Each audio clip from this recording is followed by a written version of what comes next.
घाटशिला विधानसभा उपचुनाव से सस्पेंस धीरे धीरे खत्म होने लगा है। जेएमएम बीजेपी दोनों के बीच सीधा मुकाबला है और बीजेपी ने फिर से अपने उम्मीदवार की घोषणा सबसे पहले की। काफी समय से कयासों का दौर जारी था कि बीजेपी की तरफ से कौन उम्मीदवार होगा। कई नाम सामने आ रहे थे, लेकिन अंत में बाबूलाल सोरेन के नाम पे मुहर लगा दी गई।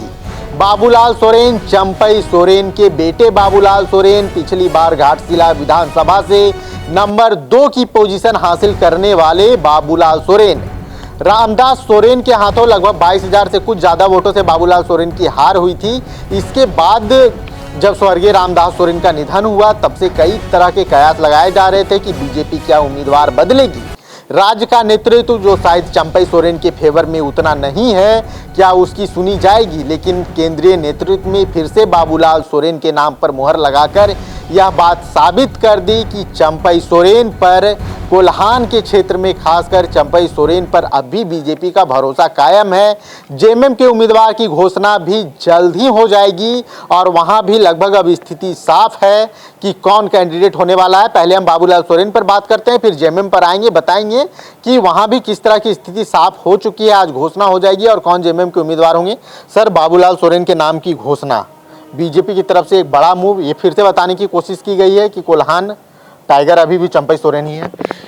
देखिए समीर, ये तो पहले से लग रहा था क्योंकि कोई विवाद नहीं था पहले से। हालांकि कई दावेदार तो होते ही हैं चुनाव में, लेकिन पार्टी बड़ी है, खास करके बीजेपी और उसके गठबंधन दल के नेताओं की तरफ से जो सहमति जताई गई है, निश्चित तौर पे सिर्फ उस सीट को लेकर नहीं जताई गई है। आने वाले समय में चूँकि उस इलाके में बताई जा रही है कि कोल्हान का पूरा इलाका होता है, कोल्हान के जो इलाके हैं उस इलाके में किस तरीके से चंपई की भूमिका हो सकती है, इसका लाभ पार्टी कैसे ले सकती है आने वाले समय में, इस पर भी अब सोचने की बात आ रही थी। तो मुझे लगता है कि बीजेपी ने एक बड़ा सही सटीक कदम उठाया है।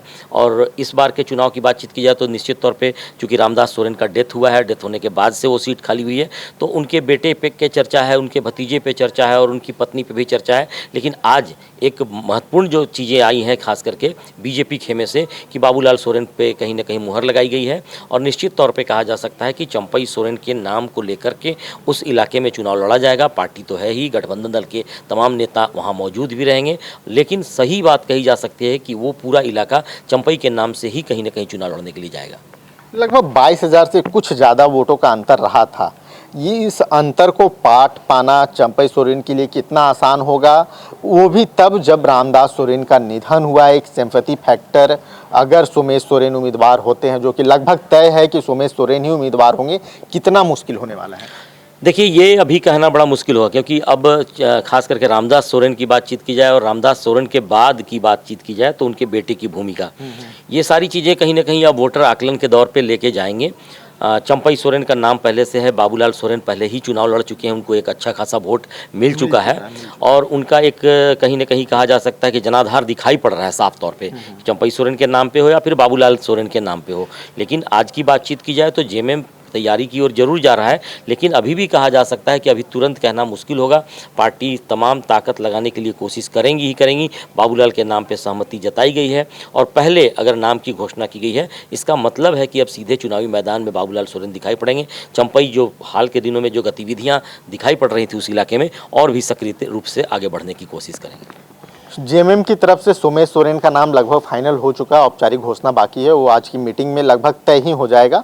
क्योंकि जो खबरें शुरू में सामने छनकर आ रही थी कि स्वर्गीय रामदास सोरेन की पत्नी चुनावी मैदान में आ सकती है और खासकर पार्टी चाहती है कि ये हो, लेकिन शायद उन्होंने खुद से चुनाव लड़ने से मना कर दिया। उसके बाद से सारे संकेत ये मिल रहे हैं सोमेश सोरेन चुनावी मैदान में होंगे। इसे किस तरीके से देखिए, आज एक महत्वपूर्ण बैठक है, विस्तारित कार्य समिति की बैठक है जेएमएम की, और आज इस 2 बात उसमें चर्चा होनी है जो खास करके मुझे जो जानकारियाँ मिल पाई है। एक तो बिहार विधानसभा के चुनाव में पार्टी की भूमिका कैसे होगी, कहाँ कहाँ नाम सामने आ गए, कौन कौन से विधानसभा सीट पर जेएमएम अपनी प्रतिनिधित्व दिखा सकती है, और साथ साथ घाटशिला विधानसभा क्षेत्र के लिए कौन सा प्रत्याशी होगा, इस पर भी मुहर लगाने की कोशिश की जाएगी। तो थोड़ा इंतजार करना चाहिए। मुझे लगता है कि थोड़ी 2-4 घंटे के अंदर ही सारी चीज़ें सामने आ जाएंगी। लेकिन फिलहाल की बात की जाए तो कांटे की टक्कर जरूर दिखाई पड़ेगी, क्योंकि रामदास सोरेन का कद भी काफ़ी बड़ा माना जाता है उस इलाके में, और उनके बेटे और चंपई सोरेन के बेटे दोनों अगर चुनावी मैदान में होंगे तो दोनों के पिता के नाम पर वोटर सामने आ सकेंगे। एक बात जरूर सामने दिखाई पड़ेगी कि रामदास सोरेन स्वर्गीय हैं,